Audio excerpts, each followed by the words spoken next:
Fiancee took a break to tour Europe with her college friends, so I cancelled the wedding. If you enjoy these crazy stories, don't forget to hit that like button and subscribe for more. And hey, if you didn't like it, go ahead and hit dislike. I won't hold it against you. All right, here's the story. So me and Jane were together for about 5 years, and we'd been engaged for almost 3. Things seemed fine, or at least that's what I thought. We had a wedding date set, everything was booked, and I believed we were on the same page. Guess I was wrong about that. See, about 6 weeks prior, she tells me she's going on this trip to Europe with her old college buddies. It was like a once-in-a-lifetime trip, or whatever she called it. I was okay with it. I mean, I wasn't going to stop her from going on a trip with her friends, right? In fact, I even drove her to the airport, helped her with her luggage, gave her a goodbye kiss, and wished her a great time. That's when she dropped the bomb, the whole "we need a break" thing. Now, it wasn't like she said, "let's sit down and discuss this." Nope, she just says it as we're walking to the security line like it's no big deal. I remember thinking, what on earth do you mean by a break? But before I could even respond or ask any questions, she's off in line, waving goodbye, and that was it. I didn't even fully process it at first. I got back in the car and drove home, thinking it was maybe some weird comment she made because she was nervous about the trip. But then I started calling her, just to check in. And guess what? Blocked. Like completely blocked on everything. I couldn't call her, text her, nothing. I checked social media to see if maybe she'd posted something or given an update on her trip. Blocked there too. That's when it started to sink in that this whole break thing wasn't just some casual remark. She meant it. She really just left for Europe and decided to cut me off without even talking about it. I tried to give it a few days. Maybe she'd calmed down. Maybe she'd realised she was being unreasonable. But after 5 days of complete silence, I was done. I made up my mind right then and there. The wedding was off. And you know what? I felt good about that decision. Why should I be with someone who thinks they can just walk away whenever they feel like it? I wasn't going to sit around and wait for her to decide when she was ready to be in a relationship again. Hell no. She made her choice. So I made mine. I cancelled everything. The venue, the catering, the flowers, everything we had planned for the wedding. I pulled the plug, and then I took it one step further and decided she wasn't moving in with me either, which was supposed to happen in March. Nope, she could figure out her living situation when she got back from her little vacation, because it wasn't going to be with me. Weeks went by, and I didn't hear a word from her. Not a single message, not a call, nothing. Then one day, out of nowhere, she calls me. I didn't even know it was her at first, because she must have used a different number or something. She says she's getting back on Thursday morning, gives me her flight details like I'm supposed to care, and acts like everything is just fine, like she didn't ghost me for 6 weeks. I paused for a second and then said, "What's that got to do with me?" And man, the silence on the other end of the phone was priceless. She didn't know how to respond. I didn't give her a chance to explain either. I blocked her just like she did to me. And that was the end of it. Or at least I thought it was. Later that day, I figured it was time to let people know what was up, especially since the wedding was off and all. We had a group chat with some of our friends and family, so I just posted a quick message saying, "Hey, just letting everyone know the wedding is cancelled, and so is our relationship." I didn't think it would blow up like it did. But man, people had questions. Everyone started asking what happened, so I laid it out for them. I told them how Jane went off to Europe, decided we needed a break without even asking me, and then blocked me for 6 weeks. They were all pretty shocked. Some people were even angry on my behalf, which honestly felt kind of nice. You never really know how people will react when you drop news like that, but it was good to have some support. Around 2 p.m, Jane finally decided to chime in. She didn't say much at first, just asked me to call her so we could talk about everything. I wasn't having it. I told her we could talk right there in the group chat if she wanted to explain herself. She didn't like that though. Said something like, "This is between us, not for everyone else." Yeah, no. She made this public the second she walked out of my life without a word. She tried messaging me a few more times, but I just kept it short. I wasn't in the mood to listen to her excuses. By 6 p.m, she was begging me to pick her up from the airport so we could talk this out. Like, seriously? As if nothing had happened. I told her straight up, that was your plan, not mine. None of this was my plan. And I meant it. I wasn't going to go running to the airport like some fool after everything she pulled. To be honest, part of me was still waiting for her to drop some kind of explanation that would make it all make sense. I guess I wanted to believe there was a reason, something that would justify why she treated me like this. But as the hours went by, I realised there wasn't going to be a reason. She wasn't going to come back with some grand apology or tell me there was some misunderstanding. She made her choice, and I had to live with that. So the next few days, I focused on getting my life back on track. I wasn't about to let this ruin me. I started going through our shared accounts, making sure everything was split up. And yeah, I changed the locks on my apartment.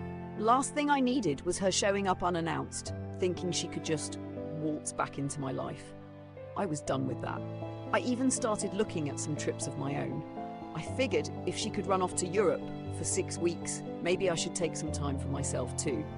I deserved it after all the crap she put me through. Anyway, that's where things stand right now. She'll be back in a couple of days, but I'm not going to be there waiting. She can figure out her own way home. As far as I'm concerned, this chapter of my life is over, and I'm moving on to better things. All right, so let me tell you what happened next, because things got wild pretty quick. After I made my peace with the fact that the wedding was off, I figured it was just a matter of time before Jane tried to reach out again. I was ready for it. But what I didn't expect was how fast she'd try to play the victim card. It all started when I got this message from one of our mutual friends, Emily. Now, Emily's cool. She's always been straight with me. But this time, she was a bit hesitant, like she didn't really want to get involved. But she sends me a screenshot from another group chat, one that I wasn't in, obviously. It was Jane talking to some of her friends, trying to paint this whole thing like I was the one who overreacted. Can you believe that? In the chat, she's telling them how stressed she was about the wedding and how she needed space to clear her head. She even said something like, I didn't mean for the break to last that long, but I thought you would understand. And then there was this gem. I just needed to figure out if I was ready for marriage, but he cancelled everything before I could talk to him. I almost laughed when I read that. Like she blocked me on everything for 6 weeks, then acts like I'm the one who didn't give her a chance to talk. Nah, that's not how this works. I felt my blood boiling just reading the messages. She was playing the whole poor me card, telling everyone that I was being irrational and rushed into cancelling the wedding. At this point, I knew I couldn't just let her keep running her mouth, making me look like the bad guy, so I decided to address it head on. I wasn't going to let her rewrite history. I jumped into the main group chat where all our close friends and family were still buzzing from the wedding cancellation news. Everyone was trying to figure out what the heck was going on, and I figured it was time to clear the air. I posted a message that said, "Look, I just want everyone to know the truth here. Jane decided we were taking a break without talking to me, blocked me for 6 weeks. And now she's acting like this is some kind of miscommunication. I cancelled the wedding because I wasn't going to sit around waiting for someone who didn't respect me enough to even have a conversation." Immediately, people started replying, offering their support and saying how messed up the whole situation was. Jane was silent in the chat for a good hour or so after that, but then she finally came in with some weak excuse about how she didn't think it would go this far and how she never meant to hurt anyone. Again, no accountability, no real apology, just trying to save face. One of my buddies, Jake, jumped in and called her out right there in front of everyone. He was like, "Jane, you can't just drop a break on someone and disappear for weeks and expect everything to be fine when you come back. That's not how relationships work." Honestly, I was relieved someone else said it because I was getting tired of defending myself at this point. Now here's where things got interesting. Jane's friend, Megan, who I always suspected was kind of shady, decided to back Jane up. Megan starts saying how Jane's been through a lot and how wedding pressure can really mess with your head.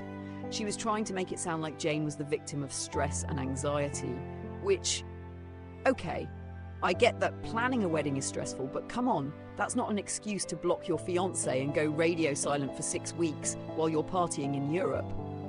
Megan goes on saying stuff like, you should have given Jane more time to process everything, and maybe you acted too quickly by cancelling the wedding. That's when I lost it. I wasn't about to sit there and listen to some third-party person who wasn't even in the relationship try to tell me how to handle it. So I replied, Megan, with all due respect, you don't know the half of it.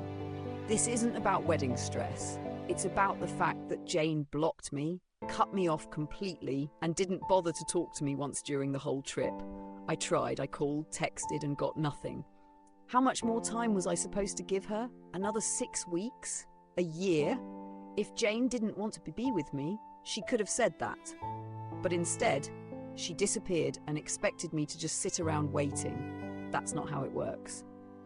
The chat went quiet after that. I think everyone was starting to realise just how messed up the whole situation was. Even Megan didn't have much to say after that. A couple of days passed and I thought maybe things would calm down. But nope. I get another call from Jane's sister, Rachel. Now, Rachel and I had always gotten along pretty well, so I figured maybe she was calling to check in or something. But as soon as I answered, she went straight into, why did you cancel the wedding without talking to Jane first? I was stunned. I didn't expect Rachel to take Jane's side, especially after everything. I told her, Rachel, your sister blocked me. How was I supposed to talk to her when she literally cut me off? Rachel didn't really have an answer to that, but she kept pushing, saying Jane was heartbroken and that I should have waited for her to come back and talk things through. At that point, I had enough. I told Rachel straight up, look, I get that you want to defend your sister, but what she did was wrong. She didn't give me any say in the whole break thing, and I'm not going to wait around for someone who doesn't respect me.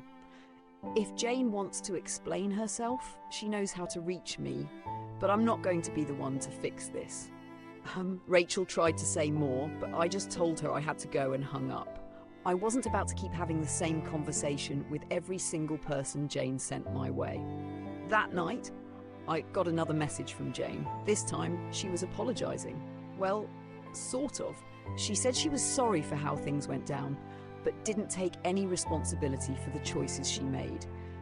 It was one of those half apologies where she tried to make it sound like we were both at fault. I didn't reply. There was no point. She'd made her bed, and now she had to lie in it. I wasn't going to go back and forth with her anymore. After that, I made sure to block her everywhere again, just to make sure there wouldn't be any more drama. I wasn't interested in hearing her excuses or letting her drag this out any longer. At the end of the day, I realised something. I dodged a bullet. If this is how Jane acted when things got tough, I can't even imagine what it would have been like to be married to her. I felt bad for the time we wasted, but I was glad it ended before it got any worse. Now I could move on, and that's exactly what I planned to do. Update 1.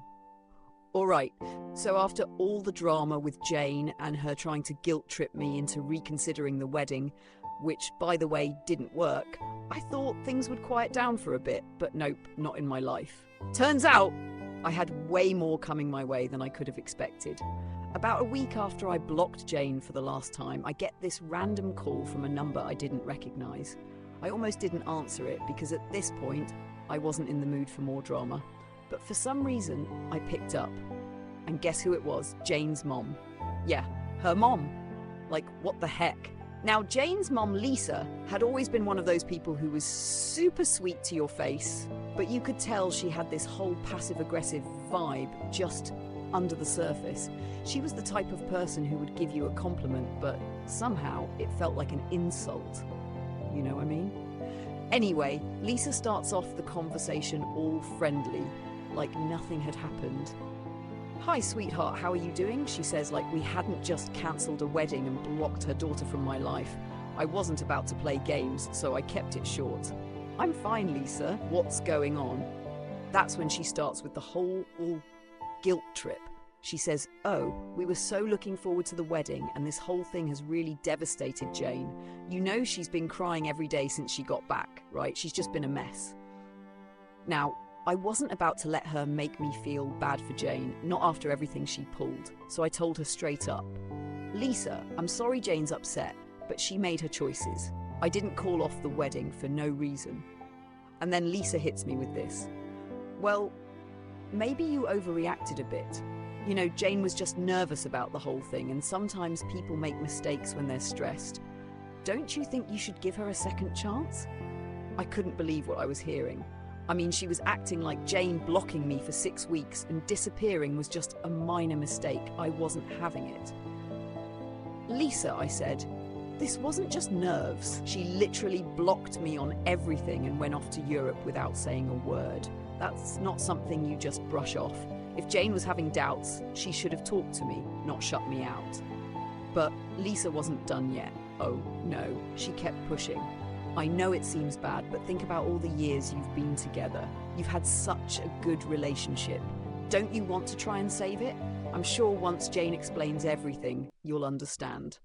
At this point, I was getting pretty annoyed. It was like Lisa wasn't even listening to what I was saying. She was so focused on getting me to take Jane back that she wasn't considering how I felt. I took a deep breath, trying to stay calm, and said, "Lisa, with all due respect, Jane had 6 weeks to reach out to me, and she didn't. I've already made up my mind. The wedding is off, and that's final." I thought that would be the end of it, but Lisa wasn't done yet. She goes, "Well, if you won't talk to Jane, at least come over for dinner so we can talk as a family. Maybe we can work through this together." I was speechless. She was inviting me to their family dinner, like this was some kind of minor argument that could be solved over a plate of spaghetti. I knew this wasn't going anywhere, so I told her, "Thanks for the offer, but I think it's best if we all just move on." And with that, I hung up. You'd think that would be the end of it, right? Wrong. The next day, I get a message from Jane's dad. Now, let me tell you, her dad, Tom, is one of those old school guys who thinks he's always right. He's never really liked me. But he tolerated me because Jane and I were together. So when I saw the message from him, I knew it wasn't going to be a friendly chat. He basically laid into me, saying how I was throwing away a good thing and that I was ruining Jane's life by not giving her a chance to explain. He even said something like, "Men don't act like this. You should be standing by your fiancé, not running at the first sign of trouble." That really ticked me off. I mean, I was standing by Jane for years, and this is how I get treated. I didn't reply to Tom's message because I knew it would just turn into a pointless argument, and honestly, I was over it. But that wasn't the worst part. A couple of days later, I get a message from Jane. She used some other number to reach out, and it was a long message, like multiple paragraphs long. She went on about how she was sorry for everything, how she didn't mean to hurt me, and how she realized she made a mistake. She said she was confused about the wedding and needed time to think, but didn't know how to tell me, so she panicked and blocked me. Then she dropped the big one. She said she still wanted to get married. Yeah, you read that right. After all of this, after blocking me, ghosting me for 6 weeks, and trying to blame it all on wedding nerves, she still wanted to marry me. It was like she was living in some fantasy where everything could just go back to normal with a simple apology. I sat there staring at the message for a while, not really knowing what to say. Part of me was still angry. No, actually, most of me was still angry. But there was a small part of me that felt, I don't know, sad, I guess? Like we'd spent years together and this is how it all ended. It wasn't how I pictured things going, that's for sure. But the more I thought about it, the more I realised that this wasn't something I could forgive. It wasn't just about the wedding or the trip to Europe. It was about trust. Jane had broken that trust, and no amount of apologies or explanations was going to fix it. I couldn't marry someone who thought it was okay to just disappear when things got tough. So I did what I should have done from the start. I blocked the number she used to text me, deleted the message, and moved on. For real this time. After all of that, I felt like a weight had been lifted off my shoulders. I wasn't tied down by Jane's guilt trips or her family's pressure anymore. I could finally focus on myself and what I wanted for the future. And honestly, it felt pretty darn good. Update 2. Alright, so you'd think after I blocked Jane and her family again, things would finally settle down, right? Wrong. Of course not, because that would be too easy. I swear, it's like they just couldn't let go of the fact that the wedding was off, and they kept coming at me from every angle like they were trying to wear me down or something. Spoiler. It didn't work. A couple of days after Jane's last attempt to reach out, I get a text from someone else. This time it's from one of Jane's bridesmaids, Katie. Now, Katie and I weren't exactly close. I mean, she was always nice enough when we hung out as a group, but she was more Jane's friend than mine. So when I saw her name pop up, I was immediately suspicious. The text started off innocent enough. She was asking how I was doing, saying she'd heard about the breakup, blah blah blah. But I wasn't stupid. I knew she wasn't just checking in for no reason. So I kept my response short, something like, "Yeah, I'm fine. Just dealing with everything one day at a time." And then she hits me with it. "I think you should hear Jane out." Here we go again. I stared at my phone for a minute, trying to figure out if I should even respond. Part of me wanted to just block Katie too and move on, but I was curious. I wanted to see where this was going. So I asked her why she thought that. Katie goes on this long rant about how Jane's been really struggling and how she's been crying every day since she got back from Europe. She said Jane was too scared to reach out to me directly because she thought I wouldn't listen. Apparently, Jane had been telling her friends that she messed up big time but didn't know how to fix it. I sighed, feeling that frustration bubble up again. "Katie, I've heard all of this already." I gave Jane chances to explain herself, and she didn't. She blocked me for 6 weeks, and then expected everything to be fine when she got back. That's not something I can just forget. Katie tried again, saying how Jane just needed space and didn't mean to hurt me. But the more she talked, the more I realised what was really happening.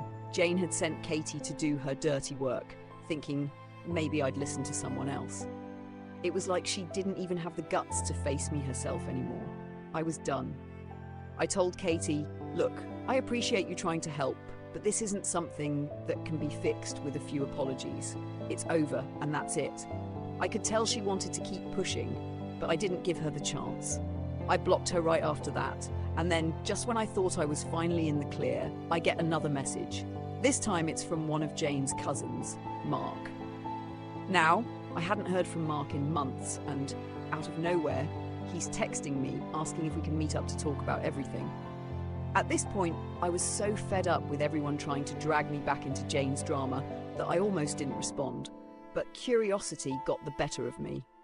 I wanted to know what angle Mark was going to come at me with, so I agreed to meet him for coffee. When I showed up at the cafe, Mark was already there, looking a little nervous. We sat down, and after some awkward small talk, he finally got to the point. "Look, man, I know this whole thing with Jane has been a mess. I just wanted to check in with you and see if there's any way you two could work things out." I almost laughed. "Mark, it's done. There's nothing to work out. She made her choices, and I made mine." He looked uncomfortable, like he knew he was about to say something I wasn't going to like.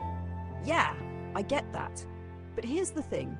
Jane's been talking about how she thinks she made a mistake, and well, she's been hinting that maybe you guys could try again if you gave it some time." I put my coffee down, trying to keep my cool. "Mark, no offense, but Jane had her chance. She made a mistake, fine, but she didn't just make a mistake. She ghosted me for weeks. She cut me off like I didn't even exist. That's not something you can just bounce back from." He nodded, but I could tell he wasn't really hearing me. "Yeah, but what if she's serious about fixing things? She's been talking about wanting to make it up to you." I shook my head. "Mark, I appreciate you coming here and trying to help, but it's not going to happen. If Jane wants to move on, that's fine, but I'm not interested in picking up where we left off." We sat there in awkward silence for a bit after that, both of us kind of knowing that this conversation wasn't going anywhere. Eventually, Mark shrugged and said, "I get it. I just thought I'd give it a shot." I finished my coffee, stood up and said, "Thanks for trying, man, but it's over. It's time for both of us to move on." He gave me a half-hearted smile and we said our goodbyes. After that, I thought maybe, just maybe, that would be the last of it. I mean, how many people could Jane possibly send after me, right? Well, apparently I was wrong again, because the very next day I get a message from Jane's aunt, of all people. Now, I barely knew this woman. We'd met at a couple of family events, exchanged polite small talk, but that was it. So when I saw her name pop up on my phone, I knew something was seriously wrong with Jane's side of the family. Her aunt starts off by saying how she heard about the breakup and wanted to see how I was doing. At this point, I was so over it that I just straight up asked her, "Did Jane send you?" Her response? "Well, not exactly, but she's really been struggling and I thought I could help mediate things between you two." I almost threw my phone across the room. "Mediation?" I texted back. "There's nothing to mediate. We're done. I don't know how much clearer I can make it." She didn't give up though. She said something about how love is worth fighting for and how I shouldn't throw away years of a good relationship over a misunderstanding. That's when I realised that Jane had probably been feeding her family this whole sob story, making it seem like I was the one who overreacted. I didn't even bother replying this time. I blocked her and decided that was it. No more conversations, no more explanations, no more giving people the chance to drag me back into that toxic mess. I was done. For real this time. After that, things finally quieted down. No more texts, no more calls. No more random family members showing up in my inbox trying to guilt me into taking Jane back. It felt good, like I could finally breathe again without the weight of her drama hanging over me. And honestly, for the first time in a long time, I felt like I was actually moving forward. No more waiting for apologies that didn't mean anything. No more wondering what could have been. Just me, focusing on what's next. And that's exactly what I needed. Update 3. All right, so here's how everything finally wrapped up. And yeah, things didn't end quietly, of course. You'd think after blocking Jane, her mom, her bridesmaids, and pretty much her entire family, things would just die down. Well, that's not what happened, because Jane, she decided to make one last move. And it was the one that made me realise just how far she'd go to try and win me back, or at least get her way. So, about a month after everything went down, I get this letter in the mail. Yep, a literal letter, like it's the 1800s or something. I almost didn't open it, because who even sends letters anymore? But the handwriting looked familiar, and I figured why not? Maybe it was some final attempt from Jane, but honestly, I wasn't expecting anything too crazy. Boy, was I wrong. I opened the letter and it was this long handwritten message from Jane, like pages long. She poured her heart out, saying she missed me, she regretted everything, blah, blah, blah. But here's the wild part. She didn't just say she was sorry. She started talking about how she wanted to meet up again and how she still had the key to my apartment. Let me repeat that. She said she still had the key to my apartment, the same key I had completely forgotten she even had. My stomach dropped. I mean, I'd already changed the locks once when this all started, but I hadn't even thought about the fact that Jane might still think she had access to my place. I immediately got up, checked the locks again, and started thinking about what to do next. But that's not all. The letter wasn't just some apology. She was basically laying out a plan for how we could start fresh. She said she'd been talking to her mom about how we should go to couples counselling. And she thought if we could just meet up and talk face to face, we could work things out. At this point, I was more annoyed than anything. Like, she seriously thought this was a good idea? After blocking me, ghosting me, sending her entire family after me, and then acting like I was the one who needed to fix things. I couldn't believe it. But it gets better. Toward the end of the letter, she mentioned that she'd already started making arrangements for us to meet with a counsellor. Like, she had already booked the appointments without even asking me. The audacity, right? She didn't ask if I was interested, didn't check in with me at all, just assumed I'd go along with it. I was fuming. I couldn't believe she still didn't get it. After everything, she was still trying to control the situation, still trying to get me to bend to her will. It was like she thought if she just planned everything out, I'd eventually give in. So I sat down and wrote her a letter back. I figured if she wanted to play the old-fashioned game of sending letters, I'd go along with it one last time. But this time, I made things clear. I told her in no uncertain terms that we were done. There was no counselling, no second chances, no meeting up to talk. I told her to return the key, even though I'd already changed the locks again, and that she needed to move on because I sure as heck was. I sent the letter back and felt pretty good about finally shutting that door for good. I thought that was going to be the end of it. But nope. A week later, I get another letter from her. This time, it was much shorter. She didn't argue or try to convince me to go to counselling. She just said she understood where I was coming from, but she still thought we should talk. And then she said something that really freaked me out. She mentioned that she'd driven by my apartment a couple of times and saw that I wasn't home.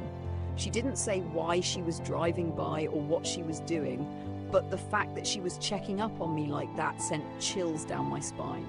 At that point, I knew I had to do something more drastic. I wasn't about to let this turn into some creepy stalking situation. I called my landlord and asked about getting extra security, maybe even cameras installed. I wasn't playing around anymore.